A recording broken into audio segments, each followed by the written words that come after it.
बेटा पानी बरस रहा है, गाय को बंधन से मुक्त करो, दूसरी जगह बांध।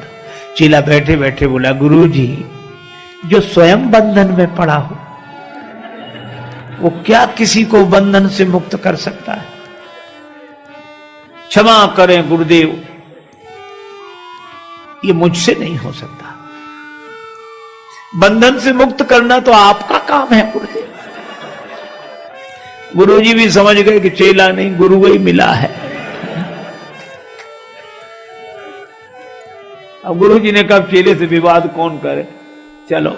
गुरुजी गए, गाय को की रस्सी खोलकर उसको दूसरी जगह छाया में बांध दिया। थोड़ी देर में गुरुजी फिर बोले, बच्चा बाहर जाके देख पानी बरस रहा है कि बंद हो गया है? चेला बोला, गुरुदेव ये बिल्ली आपके पास बैठी है, बाहर से ही आई है। आप तो इसके शरीर पर हाथ घुमाओ, शरीर गीला हो तो समझ लो पानी बरस रहा है, और शरीर सूखा हो तो समझ लो पानी बरसना बंद।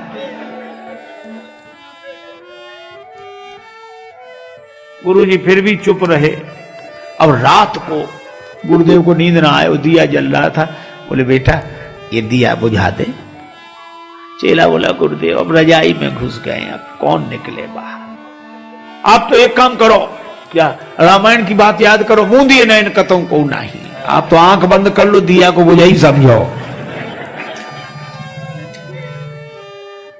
गुरुजी ने दिया बुझाया और सवेरे सवेरे एक भगत आया लड्डू लेकर, महाराज भगवान को भोग लगाओ, आप भी पाओ, सबको पवाओ। गुरुजी ने भगवान को भोग लगाया, बाल भोग लेकर बोले, बच्चा प्रसाद लेगा? तो दौड़ा दौड़ा आया। बोले, गुरुदेव मैंने आपकी तीन तीन आज्ञाएं नहीं मानी है, चौथी भी नहीं मानूंगा तो घोर पाप लगेगा। ये चलाइए।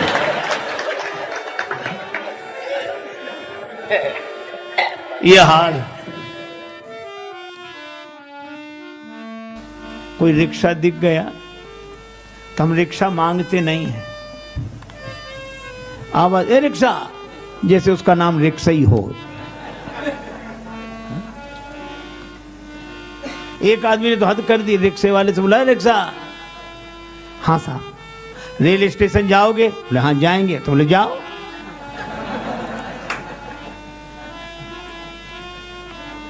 दो आदमी एक रिक्शे पर 2 घंटे बैठे, उतरकर उसे अठन्नी दे दी। रिक्शे वाले ने हाथ जोड़कर कहा, भैया ये तो कम है। दूसरा क्या कहते, कम है? अपना मकान लिख दें तुम्हारे नाम, जमीन लिख दें, बड़े कम। दूसरा क्या कहता, इसके मुंह मत लगो, इन लोगों को मुंह मत लगा करो, ये छोटे लोग हैं, चलो। ये हमारा व्यवहार है और भगवान राम का व्यवहार। आज्ञा नहीं दी, नाव मांगी, मांगी नाव। हे केवट अपनी नाव ले आओ, हमें पार कर दो। और नाव जब मांगी तो केवट के आंखों में आंसू आ गए। केवट ने कहा कि श्रम का मूल्यांकन इतना जिसके मन में हो वो नर नहीं हो सकता, नर रूप में भगवान ही हो सकते हैं। कहा तुम्हारा मरम मैं जाना। भगवान नाव मांग रहे हैं, आंसू आ गए उसके। कहने लगा मैं आपका मर्म जान गया। भगवान ने नाव मांगी, केवट नहीं लाया, दूसरी तरफ ले गया। उधर नहीं, इधर ले आओ नाव। केवट बोला मैं आपके बारे में अच्छी तरह जानता हूं, नाव नहीं लाऊंगा। मैं आपके बारे में अच्छी तरह जानता हूं, आपको नाव की जरूरत है ही नहीं, यही जानता हूं। नाम अजामिल से खलकोट अपार, नदी भव बूढ़त काढ़े। हे प्रभु आपका नाम तो भवसागर से पार कर देता है पापियों को। गंगा जी पार करने के लिए आपको नाव की कोई जरूरत नहीं है, मैं जानता हूं। पर भगवान कहते नाव ले आओ। केवट ने मन ही मन कहा कि प्रभु जनकपुर वाले आपको जनकपुर में रोक नहीं सके, आप जनकपुर से अयोध्या आ गए। अयोध्या वाले नहीं रोक सके, आप श्रृंगवेरपुर में आ गए। निखादराज रोक नहीं सके, आप गंगा जी किनारे आ गए। और मैं भी अगर आपको पार कर दूं तो फिर मेरी क्या हिम्मत जो आपको रोक लूं। बड़े बड़े राजा आपको नहीं रोक सके तो भला मैं क्या रोक पाऊंगा। इसलिए मैंने निश्चय किया, ना नाव लाऊंगा ना पार करूंगा, अपने आप रुके रहोगे। एक आदमी गया बाजार, पत्नी ने कहा कि बाजार जा रहे हो तो कोई चीज खरीद लाना। ठीक है, पर पत्नी बोली ठग मत जाना, बाजार में ठग बैठे रहते हैं। वह यह शिक्षा लेकर घर से गया दुकानदार के पास। बरसात के दिन छाता पसंद आया। दुकानदार से कहा ये छाता कितने का दिया? दुकानदार बोला 20 रुपए का। सस्ते का जमाना था। छाता कितने का दिया? बोला 20 रुपए का। तो वो तो घर से पढ़कर आया था, बोला हम तो 10 रुपए देंगे। दुकानदार समझ गया कि ग्राहक बड़ा चतुर है, तो बोला अब तुमसे क्या मुनाफा लें, दाम के दाम में ले जाओ, 16 रुपए निकालो और ले जाओ। 16 रुपए में दोगे? हाँ। तो खरीदने वाला बोला फिर तुम 8 रुपए देंगे। दुकानदार ने समझा मजाक कर रहा है, का 12 रुपए में लेना है कि नहीं? ग्राहक बोला 6 रुपए देंगे। अरे भाई चलो 10 रुपए में ही ले जाओ। तो बोला 5 रुपए दूंगा। अंत में दुकानदार बोला कि 8 रुपए में लेना है, तो बोला 4 रुपए ले लो। तो दुकानदार झल्ला कर बोला कि मुफ्त क्यों नहीं ले जाते? तो बोला मुफ्त दोगे तो 2 ले जाऊंगा।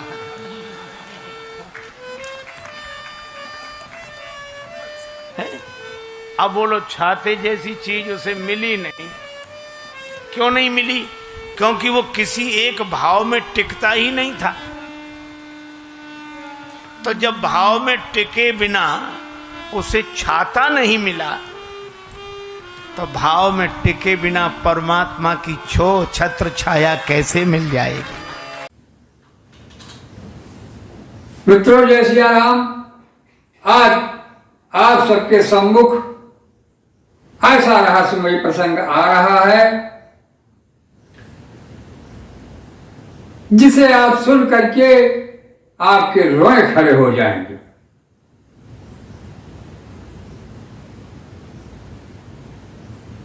क्योंकि परमात्मा कैसे आकर के इस पृथ्वी पर सृष्टि की रचना किया और कैसे मनुष्य को बनाया, 84 लाख योनियां क्यों बनाई, जीवन मरण ये सब किस लिए रचना किया, बड़ा ही मार्मिक प्रसंग। आप लोग पूरा कार्यक्रम हमारा देखेंगे तो आपको निश्चित है सारी बातें अपने आप क्लियर हो जाएगी।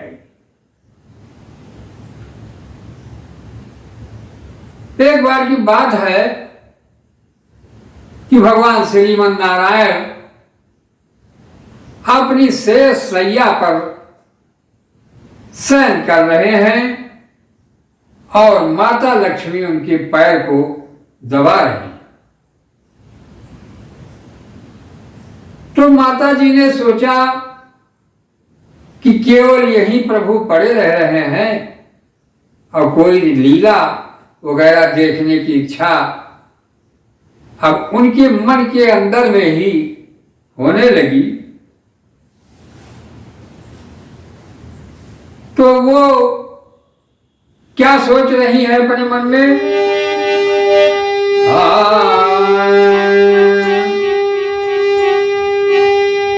अरे सब जानत प्रभु प्रभुता सोई,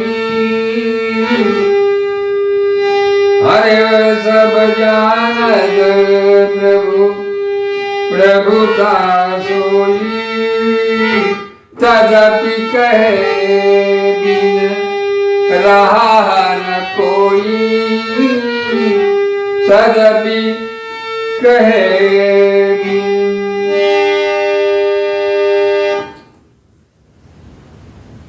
माता माता लक्ष्मी के मन में ये विचार आ रहा है और उन्होंने प्रभु से कहा कि प्रभु, राम भगवान की प्रभुता को सब ऐसी अकथनीय ही जानते हैं, लेकिन कोई बिना कहे नहीं रह पाता है। तो भगवान से कहा, तहाँ वेद कारण राखा, अरे भजन प्रभाव, हे भजन प्रभाव, भांति बहु भाखा, भजन प्रभाव। भजन का क्या प्रभाव होता है, ये आप हमको बताएं। और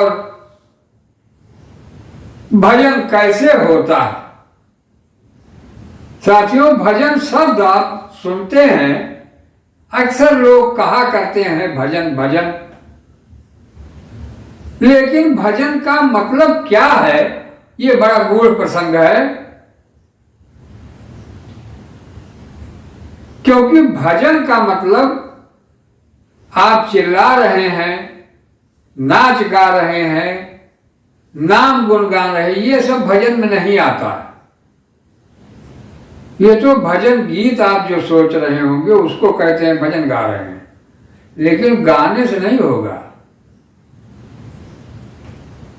भजन जो होता है यह अंतःकरण की चीज है, आत्मा के द्वारा परमात्मा का निरंतर चिंतन चलता रहे हमेशा, ये भजन होता है। हम तो संसार में दौड़ रहे हैं, तो परमात्मा के पास तो कभी कभी जा रहे हैं, वो थोड़ी भजन है। भजन का मतलब हम यहाँ अपने कार्यों में लगे हुए भी हैं और हमारा आत्मा हमारी परमात्मा के पास ही है। सांसारिक कार्य हमारे मन के द्वारा यहाँ सब चल रही है, लेकिन हमारा ध्यान जिसे कहते हैं, जैसे आप बैठे हो और सामने से कोई चला जाए तो भी आपको लगता है कि आपने देखा ही नहीं। किसी ने पूछा इधर से कोई गया ये फला, तो आप यही कहेंगे कि नहीं, हमने ध्यान नहीं दिया। तो वो जो ध्यान की बात की जाती है प्यारे, वो है भजन, उसके द्वारा भजन होता है। तो ध्यान हमारा परमात्मा के पास है और कार्य हमारा संसार में चल रहा है।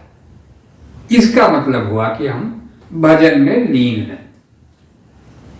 तो जब हम परमात्मा के पास मगन है, लीन है, तो हमारा कोई भी कार्य गड़बड़ हो ही नहीं सकता। तो साथियों, भजन का क्या प्रभाव होता है, यह वेद पुराण शास्त्र हमारे संत महात्मा बड़े बड़े ऋषि मुनियों ने बताया है कि भजन की महिमा क्या होती है।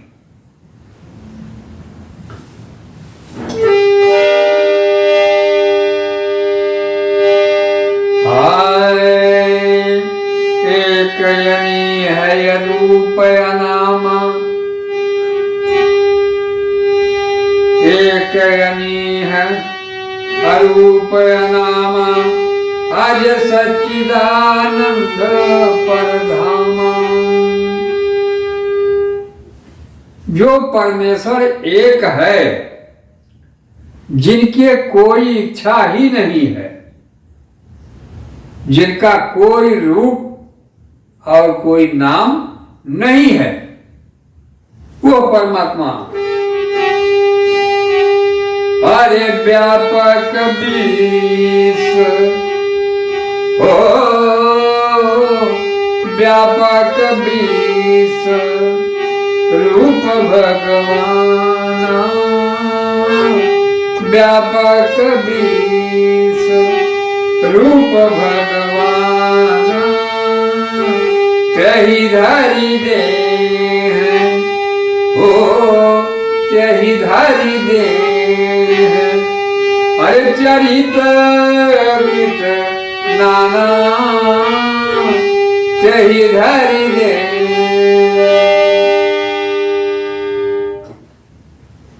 वो परमात्मा जिसकी कोई न इच्छा है न कोई रूप रंग आकार है, वही परमात्मा अनेक एक से अनेक होकर के शरीर धारण करके और संसार और सृष्टि, ये एक प्रकार का उसका खेला का विस्तार कि शांति न रहे, कुछ न कुछ होना चाहिए। क्योंकि हम रात में सो रहे हैं, जितनी देर व्यक्ति सो रहा है उतनी देर से शांति है, लेकिन जैसे ही वो उठा उसका मस्तिष्क दौड़ना शुरू हो गया कि क्या करना है, ये करना, वो करना, यहाँ जाना, वहाँ जाना। फिर ऐसा लगता है हम बहुत पहले कभी सोए थे, जब आप उठ के निकल पड़े हैं तो दौड़ रहे हैं, यहाँ से वहाँ, वहाँ से वहाँ, ऐसा वैसा, यही है संसार और क्या है। तो इसी प्रकार से परमात्मा कुछ समय स्वयं में और उसके बाद संसार की रचना और क्रिया। तो जितना आप जाल फैलाएंगे उसकी देखभाल सुरक्षा आप ही को तो करना पड़ेगा। तो वो सारी काम आपके अपने आप हो रहे हैं जगह जगह, लेकिन उसकी गाइडेंस आपके हाथ में है। उसी प्रकार से परमात्मा एक जगह बैठा हुआ एक जगह से अपना सारा कार्य वो खेला कर रहा है। और क्यों वो करता है? अरे सो केवल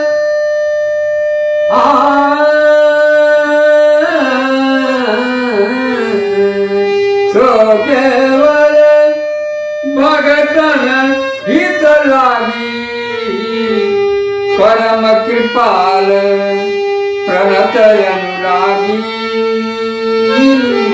सो केवल।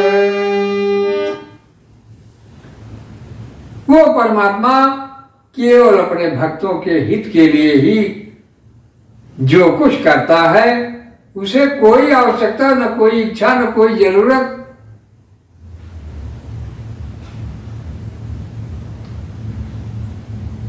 तो इस प्रकार से परमात्मा की इच्छा हुई और माता लक्ष्मी के कहने पर वो कृपा बरसाने के लिए उन्होंने सृष्टि की रचना किया और उसमें स्वयं भी आए। और आगे आप लोग भगवान राम की कथा आप जानते ही हैं, जो सबसे पहले भगवान शिव ने अपने मन में लिखा, रचि महेश निज मानस राखा अपाय सुसमय शिवासन भाखा। तो ये कथा प्यारे मित्रों हम लोगों के लिए अमृत नहीं महाअमृत के समान है, बशर्ते हमें पीने का हुनर आ जाए, राम कथा का रसपान करने का हुनर मिल जाए, तभी हमारा कल्याण हो सकता है। वरना हम जन्म जन्मांतर ऐसे चलते रहेंगे, कहीं कुछ होता नहीं है। ऐसे आप देख रहे हैं कितने जीव जंतु एक जा रहे हैं, तमाम आ रहे हैं, उसी में लगे हुए हैं। जन्म मरण साला इसी में लगा हुआ है। तो इन सब चीजों से हमें मनुष्य होकर के हम आए हैं, तो हमें सत्कर्म और सन्मार्ग के द्वारा चलते हुए और हमें परमात्मा से मिलने की विनती करनी चाहिए। और वो निश्चित है कि वो कृपा आप पर बरसाएंगे जरूर, बशर्ते हमें उनके पास जाना पड़ेगा। नहीं तो वो तो कहेंगे बच्चा हो गया, छोटा था, बड़ा समझदार हो गया तो आपने छोड़ दिया, वो कहीं जा रहा है बाहर खेलने घूमने टहलने, शहर परदेश, रुपया कमाने, खाना लाने, जो भी काम है, तब आप उसके पीछे नहीं लगे हुए हैं। तो इसी प्रकार से हमें जब माता पिता के पास लौट करके जाना पड़ता है तभी वो उनके दर्शन हमें मिल सकते हैं। ऐसे ही हमें परमात्मा से मिलना है, तभी हमारे इस जीवन का सारा कष्ट दूर हो सकता है, अन्यथा हम भटकते ही रह जाएंगे प्यारे। तो आइए हम सभी भगवान का नाम स्मरण करते हुए एक बार ये संकल्प लें कि हमें सत्कर्म और सन्मार्ग पे चलना है। हे प्रभु हमें ऐसी सद्बुद्धि दे। बोलिए राजा रामचंद्र की जय। जय हनुमंतलाल की जय। श्री राम। मित्रों, इस चैनल पर आप लोग यदि नए हो तो चैनल को सब्सक्राइब जरूर कर लें, वीडियो को लाइक और शेयर करते रहें और कमेंट के माध्यम से जरूर बताएं कि आपको ये हमारी कार्यक्रम कैसे लगते हैं, तो हम आगे आपको उस हिसाब से कार्यक्रम देते रहेंगे। धन्यवाद मित्रों। जय सिया राम।